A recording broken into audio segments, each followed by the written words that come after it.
Good morning students, welcome. इससे पहले वाले वीडियो में एंजाइम पढ़ रहे थे हम एंजाइमोलॉजी के बारे में, और उसमें हमने एंजाइम की discovery, nomenclature, concept of holo enzyme, cofactor, apo enzyme और एक्टिवेटर्स के बारे में पढ़ा था। इस वीडियो में हम एंजाइम के लक्षणों के बारे में चर्चा करेंगे। सर्वप्रथम जो एंजाइम्स होते हैं वो हम जानते हैं कि प्रोटीन नेचर के होते हैं और जैव उत्प्रेरक की तरह कार्य करते हैं। इसके क्या क्या लक्षण हो सकते हैं? पहला है इसके स्पेसिफिसिटी। स्पेसिफिसिटी मतलब ये बहुत ही स्पेसिफिक होते हैं, विशेषज्ञ होते हैं। ये एंजाइम जो होते हैं वो जिस रिएक्शन के ऊपर कार्य करते हैं उसी रिएक्शन के ऊपर कार्य करते हैं। जैसे कि जो कार्बोनिक एनहाइड्रेज है ये एब्सोल्यूट स्पेसिफिक होता है, यानी कि जो इसको कार्य दिया गया है वही कार्य करेगा, उसके अतिरिक्त कोई कार्य नहीं करेगा। दूसरे होते हैं नॉन स्पेसिफिक, जैसे डाइजेस्टिव एंजाइम होते हैं। जैसे कि उदाहरण के लिए हम ले रहे हैं लाइपेज। लाइपेज क्या करता है? सिंथेसिस भी कर सकता है और ब्रेक डाउन भी कर सकता है, यानी कि लिपिड का सिंथेसिस और लिपिड का ब्रेक डाउन ये दोनों ही कर सकता है लाइपेज। तो इसीलिए जो डाइजेस्टिव एंजाइम्स होते हैं वो होते हैं non specific, but mostly enzymes जो होते हैं वो स्पेसिफिक होते हैं अपने कार्य को लेकर। जो उन्हें कार्य जिस रिएक्शन को वो करते हैं उसी रिएक्शन को ही वो परफॉर्म करते हैं, उसके अतिरिक्त कोई रिएक्शन नहीं परफॉर्म करते हैं। उसके बाद जो दूसरा इसका लक्षण होता है वो होता है थर्मोलेबाइल इन नेचर। जो एंजाइम्स होते हैं वो थर्मोलेबाइल होते हैं, जैसे कि उनके जो ऑप्टिमम टेम्परेचर होता है उसी पे ये कार्य करते हैं। अगर जैसे 10 से 30 डिग्री सेल्सियस पर ये कार्य अच्छी तरह से कर सकते हैं तो उसी पे ये कार्य करते हैं। 10 डिग्री सेल्सियस से कम होने पर या 30 डिग्री सेल्सियस से अधिक होने पर एंजाइम डीएक्टिवेट हो जाते हैं, कार्य नहीं करते हैं। लेकिन कुछ एंजाइम ऐसे होते हैं जो लो टेम्परेचर पे भी एक्टिव रहते हैं और कुछ एंजाइम ऐसे होते हैं जो हाई टेम्परेचर पे भी एक्टिव रहते हैं। जो लो टेम्परेचर पे एक्टिव रहते हैं उन्हें हम क्रायोफिलिक एंजाइम बोलते हैं, और जो हाई टेम्परेचर पे भी एक्टिव रहते हैं उन्हें हम थर्मोफिलिक एंजाइम्स बोलते हैं। यानी कि उनका जो ऑप्टिमम टेम्परेचर है या तो लो हो रहता है या हाई रहता है, ठीक है। लेकिन अधिकतर एंजाइम का जो टेम्परेचर है वो ऑप्टिमम 10 से 30 के मध्य हो रहता है। उसके बाद पीएच। जो एंजाइम्स होते हैं वो एक पर्टिकुलर पीएच पे ही काम करते हैं, पीएच अधिक या कम होने पर ये डीएक्टिवेट हो जाते हैं। दूसरा, एंजाइम्स होते हैं वो उत्प्रेरक की तरह कार्य करते हैं। एंजाइम्स जो होते हैं वो कैटालिस्ट होते हैं, इन्हें हम बायो कैटालिस्ट भी बोलते हैं। एक्चुअल में जो एंजाइम्स होते हैं वो क्या करते हैं? सिर्फ रेट ऑफ रिएक्शन को चेंज करते हैं, ठीक है। रेट ऑफ रिएक्शन को चेंज करते हैं, लेकिन और खुद रिएक्शन के अंत में अनअफेक्टेड या वैसे के वैसे रहते हैं। यानी कि उत्प्रेरक होते हैं, जैसे कि केमिस्ट्री में आपने पढ़ा होगा उत्प्रेरक के बारे में। उत्प्रेरक क्या करता है? रिएक्शन को की गति को बढ़ाता है और अंत में ये प्रेरक उत्पाद के साथ में वैसे के वैसे ही अनअफेक्टेड रहता है ना। तो ये कभी भी इक्विलिब्रियम को या रिएक्शन की डायरेक्शन को चेंज नहीं करते हैं, ये सिर्फ रिएक्शन की गति को बढ़ाते हैं, ठीक है। पांचवा इसका लक्षण होता है इसकी एक्टिव साइट्स। जो एंजाइम होता है वो बहुत बड़े होते हैं प्रोटीन, पर पूरे एंजाइम्स के ऊपर रिएक्शन नहीं होती है। एंजाइम्स जो होते हैं उनके ऊपर कुछ साइट्स होती है, कुछ विशेष प्रकार की एक जगह होती है, स्थल होते हैं जहाँ पे ये रिएक्शन करते हैं, और वहाँ पे ही उत्प्रेरक अभिप्रेरक जो होते हैं या हम सबस्ट्रेट कहते हैं उनके साथ ये इंटरेक्ट करते हैं, ठीक है। तो इनके जो एक्टिव साइट का ओरिएंटेशन होना बहुत ज़रूरी है। उसका कॉन्फ़िगरेशन या जो ओरिएंटेशन होता है वो बहुत ही मायने रखता है। अगर एक्टिव साइट जितनी अधिक होगी रिएक्शन जो होगी उतनी फास्ट होगी, यानी कि उस स्थल ज़्यादा होंगे, उस स्थल पर जो अभिप्रेरक हैं वो ज़्यादा आएंगे और ज़्यादा रिएक्शन तेज होगी, है ना, उत्पाद जल्दी बनेंगे।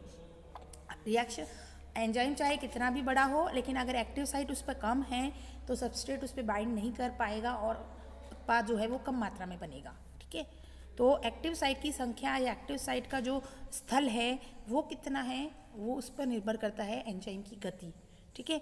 अब जो एक्टिव साइट्स होते हैं उस पर जो सबस्ट्रेट होते हैं वो कोवेलेंट और नॉन कोवेलेंट रूप से जो बॉन्ड होते हैं, कोवेलेंट सहयोजक, संयोजक बंध और असंयोजक बंध द्वारा बंधे रहते हैं, और फिर वहाँ पे रिएक्शन परफॉर्म होती है, ठीक है। अब परफॉर्म कैसे होती है रिएक्शन, यानी कि मैकेनिज्म ऑफ एक्शन एंजाइम्स का क्या रहता है, किस तरह से ये रिएक्शन परफॉर्म करते हैं, उसके बारे में अब अभी हम थोड़ा ग्राफ के द्वारा पढ़ते हैं। जैसे आप देख रहे हैं ये ग्राफ, इस ग्राफ में क्या हो रहा है कि GS यानी कि जो ग्राउंड स्टेट पर आपका अभिप्रेरक या जो हम कह सकते हैं सबस्ट्रेट है, और ये आपका प्रोडक्ट है। ठीक है, ग्राफ के अंत में आपका नीचे की तरफ प्रोडक्ट बन रहा है। ठीक है, अब ये जो आपकी पिंक लाइन आपको दिख रही है, ये पिंक लाइन होती है इन एब्सेंस ऑफ कैटलिस्ट। अगर कैटलिस्ट नहीं है या उत्प्रेरक नहीं है या एंजाइम्स हम कह सकते हैं नहीं है, तो इतना लंबा जो एनर्जी बैरियर है पिंक कलर वाला, वो उसको पार करके सबस्ट्रेट प्रोडक्ट बनाएगा। ठीक है, यदि कैटलिस्ट प्रेजेंट है तो वो क्या करता है, इस एनर्जी बैरियर को छोटा कर देता है। इस एनर्जी बैरियर को छोटा करने से क्या होता है, अधिक मात्रा में जो सबस्ट्रेट हैं वो कम एनर्जी के द्वारा ही प्रोडक्ट में बदल जाते हैं। यानी कि आप समझ सकते हैं इस ग्राफ से कि अगर कैटलिस्ट नहीं है तो एनर्जी ज़्यादा खर्च करनी पड़ेगी, और अगर कैटलिस्ट है यानी कि एंजाइम्स है तो ये जो एनर्जी बैरियर है, ये जो एनर्जी का पहाड़ बना हुआ है, ये कम हो जाएगा, छोटा हो जाएगा, तो अधिक मात्रा में जो सबस्ट्रेट हैं वो प्रोडक्ट में कन्वर्ट हो पाएंगे। यानी कि सबस्ट्रेट जो होता है ना, उसके अंदर जिस मॉलिक्यूल की काइनेटिक एनर्जी अधिक होगी वो ही इस बैरियर को पार करके प्रोडक्ट बनाएगा। लेकिन यदि अब एनर्जी बैरियर ही छोटा कर दें तो अधिक से अधिक मात्रा में जो मॉलिक्यूल हैं वो कम गतिज ऊर्जा में भी प्रोडक्ट बना पाएंगे। ठीक है ना, तो इससे अधिक प्रोडक्ट जो है वो आसानी से बनता है। यदि हम सबस्ट्रेट की एनर्जी बढ़ा दें, है ना, हम ये कह सकते हैं अगर एंजाइम नहीं है तो क्या हुआ, हम सबस्ट्रेट की एनर्जी बढ़ा देते हैं। सबस्ट्रेट की एनर्जी कैसे बढ़ाएंगे, तापमान बढ़ा के। लेकिन हम तापमान बढ़ा दें तो सबस्ट्रेट की एनर्जी बढ़ जाएगी, सबस्ट्रेट की एनर्जी बढ़ जाएगी तो वो आसानी से एनर्जी बैरियर को क्रॉस करके प्रोडक्ट बना देगा। लेकिन ह्यूमन बॉडी में जो टेम्परेचर होता है वो होता है 37 डिग्री सेल्सियस। 37 से अधिक होने पर प्रोडक्ट हम टेम्परेचर को बढ़ा नहीं सकते, 37 से ज़्यादा, है ना, 37 से बढ़ा नहीं सकते एनर्जी को, तो क्या हुआ, हम एनर्जी बैरियर ही छोटा कर देते हैं। तो एंजाइम एग्जैक्टली यही करता है। एंजाइम क्या करता है कि जो रिएक्शन का एनर्जी बैरियर होता है उसको कम कर देता है, जिससे कि कम एनर्जी वाले मॉलिक्यूल्स भी, सबस्ट्रेट मॉलिक्यूल्स भी प्रोडक्ट में कन्वर्ट हो जाते हैं। ठीक है ना, इस तरह से ये क्या कर रहा है, एक तरह से हम इसको कह सकते हैं कि एनर्जी बैरियर को छोटा कर रहा है या एक्टिवेशन एनर्जी को कम कर रहा है। एक्टिवेशन एनर्जी क्या होती है, एक्टिवेशन एनर्जी वह एनर्जी होती है सबस्ट्रेट मॉलिक्यूल की जो प्रोडक्ट बनाने में यूज़ होती है।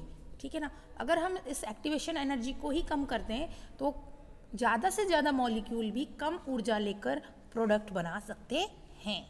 ठीक है, फिर जो एंजाइम्स होता है उस पर अभी मैंने बताया था एक्टिव साइट्स होती हैं, उस पर सबस्ट्रेट कोवेलेंट और नॉन कोवेलेंट बॉन्ड के द्वारा बंधा रहता है। तो जब एंजाइम के ऊपर अभिकारक, जिसे हम कह रहे हैं सबस्ट्रेट मॉलिक्यूल्स, अगर बाइंड होता है तो एक स्टेज बनती है जिसे बोलते हैं ट्रांजिएंट स्टेट। ट्रांजिएंट स्टेट पर क्या होता है, एंजाइम और सबस्ट्रेट के बीच में इंटरेक्शन होता है। ठीक है, इस जो ट्रांजिशन स्टेट है इसे हम सबस्ट्रेट एंजाइम कॉम्प्लेक्स बोलते हैं, SE कॉम्प्लेक्स बोलते हैं। और जो SE कॉम्प्लेक्स होता है उसमें एनर्जी बैरियर को कम कर देते हैं, एनर्जी को, एक्टिवेशन एनर्जी को वो कम कर देते हैं, जिसकी वजह से अधिक मात्रा में प्रोडक्ट बनता है और अंत में जो उत्प्रेरक है या एंजाइम है वो अनअफेक्टेड वैसा के वैसा रह जाता है। तो हम कह सकते हैं ये एनर्जी बैरियर को लोअर करते हैं, कम करते हैं, जिससे अधिक मात्रा में प्रोडक्ट बन सके। ठीक है, इसको हम एक मेटेलिक रॉड के उदाहरण से समझते हैं कि अगर मेटेलिक रॉड है और उसको 2 टुकड़ों में तोड़ना है, अगर कैटलिस्ट नहीं है तो क्या करना पड़ेगा, मेटेलिक रॉड को बहुत अधिक हमें जोर लगाकर उसको मोड़कर और 2 टुकड़ों में तोड़ना पड़ेगा। ये होगा कैटलिस्ट की एब्सेंस में। लेकिन यदि हमारे पास में कैटलिस्ट है तो कैटलिस्ट में ये जो आपको पिंक कलर का कैटलिस्ट या एंजाइम्स दिख रहा है, इसमें जो ये साइट है एक्टिव साइट, उस पर जाके कोवैलेंटली ये जो मेटेलिक रॉड है ये बाउंड हो जाएगी। जैसे ही ये बाउंड हो जाएगी तो ये आराम से उसके शेप के अंदर एंजाइम के जो एक्टिव साइट है उसके अंदर शेप में आ जाएगी, मुड़ जाएगी और आराम से इसके जो है ना प्रोडक्ट बन जाएगा, 2 टुकड़े हो जाएंगे। यानी कि जो ट्रांजिशन स्टेट होती है वो वह स्टेट होती है जहाँ पे एंजाइम की एक्टिव साइट पर जो अभिकारक है वो आराम से फिट हो जाता है कोवैलेंटली और नॉन कोवैलेंट बॉन्ड के द्वारा और इजीली जो है प्रोडक्ट है वो रिलीज़ हो जाता है। ठीक है, अब अगर हम देखें कि जो एक्टिव साइट की थ्योरीज़ हैं वो किसने दी थी, एक्टिव साइट पे किस तरह से अभिकारक बॉन्ड होता है, किस तरह से उत्पाद का निर्माण होता है। इसकी 3 थ्योरी दी गई हैं। पहली जो थ्योरी है वो लॉक एंड की थ्योरी है, जिसे एमिल फिशर द्वारा दिया गया था। एमिल फिशर द्वारा लॉक एंड की थ्योरी दी गई थी। जो दूसरी थ्योरी है वह थ्योरी है कुशलैंड की थ्योरी, जिसे इंड्यूस्ड फिट थ्योरी कहा जाता है। इंड्यूस्ड फिट थ्योरी किसने दी थी? कुशलैंड ने। और जो तीसरी थ्योरी है वो सबस्ट्रेट स्ट्रेन थ्योरी है। ठीक है, जो लॉक एंड की थ्योरी है उसके बारे में पहले पढ़ते हैं, जिसे एमिल फिशर ने दिया था। उनके अनुसार आप चित्र में देख सकते हैं, जो एंजाइम होता है वो लॉक के समान यानी ताले के समान कार्य करता है, और जो सबस्ट्रेट होते हैं वो किसकी तरह कार्य करते हैं? कुंजी की तरह, की तरह। ठीक है ना, तो ताला कुंजी सिद्धांत है। इस ताले कुंजी सिद्धांत में जो ताला है वो कौन है? एंजाइम, और जो कुंजी है वो कौन है? सबस्ट्रेट। ठीक है, अब इसमें क्या होता है कि जो ताले के अंदर हम देखते हैं, हमें पता होता है ताले के अंदर एक शेप होती है, उसी शेप की चाबी जो होती है उसके अंदर लगती है, ताला खुलता है ना। तो उसी तरह से ये भी आप समझ सकते हैं कि जो सबस्ट्रेट है उसी के शेप का, एक्टिव साइट की शेप का ही अगर सबस्ट्रेट आके ताले पर लगेगा यानी कि एंजाइम पर लगेगा, बॉन्ड बनेगा और ताला खुलेगा यानी प्रोडक्ट बनेगा। ठीक है, तो उन्होंने बताया था कि एंजाइम की जो कुछ साइट होती है उनकी शेप फिक्स होती है, जिस पर सबस्ट्रेट आके उसी शेप के सबस्ट्रेट आके बाउंड हो जाते हैं और उसके बाद प्रोडक्ट का निर्माण होता है। दूसरी जो थ्योरी थी वो थी इंड्यूस्ड फिट थ्योरी, जिसे कुशलैंड ने दिया था। उनके अनुसार क्या था कि जो ताला है ना यानी एंजाइम है, उसके एक्टिव साइट की शेप फिक्स नहीं है। शेप फिक्स नहीं है तो क्या होगा कि जैसे ही कोई अभिकारक सबस्ट्रेट आएगा उस शेप में ही एंजाइम की एक्टिव साइट ढल जाएगी। ठीक है, इसे बोलते हैं इंड्यूस्ड फिट थ्योरी, यानी कि जैसे ही कोई अभिकारक सबस्ट्रेट उस एंजाइम की एक्टिव साइट को इंड्यूस्ड करेगा, तत्पश्चात ही उसकी शेप जो है ना वो वैसी हो जाएगी और उसके बाद में प्रोडक्ट का निर्माण होगा। ठीक है, इंड्यूस्ड फिट थ्योरी कुशलैंड ने दी थी। ठीक है, तीसरी जो है वो है substrate strain theory. Substrate strain जो थ्योरी है उसके अनुसार क्या होता है कि जो एंजाइम है इसकी जो एक्टिव साइट है वो शेप में नहीं है, लेकिन जैसे कोई सबस्ट्रेट आएगा वो उसके ऊपर बाउंड हो जाएगा और बाउंड होके उसको चेंज कर देगा। ठीक है, सबस्ट्रेट स्ट्रेन थ्योरी के अनुसार bond length of substrate and enzyme दोनों ही चेंज होते हैं। ठीक है ना, और मैक्सिममली कोवैलेंट और नॉन कोवैलेंट इंटरेक्शन होता है, यानी कि इसमें एंजाइम की भी शेप चेंज होगी और सबस्ट्रेट की भी शेप चेंज हो जाएगी। जबकि इंड्यूस्ड फिट थ्योरी में सिर्फ एंजाइम की शेप चेंज होती है, सबस्ट्रेट की शेप चेंज नहीं होती है। ठीक है, और सबस्ट्रेट स्ट्रेन थ्योरी में दोनों की ही शेप चेंज होती है और मैक्सिमम इंटरेक्शन के लिए कोवैलेंट और नॉन कोवैलेंट बॉन्ड का फॉर्मेशन होता है। ठीक है, इसके नेक्स्ट वीडियो में हम रेगुलेशन ऑफ एंजाइम एक्टिविटी के बारे में पढ़ेंगे।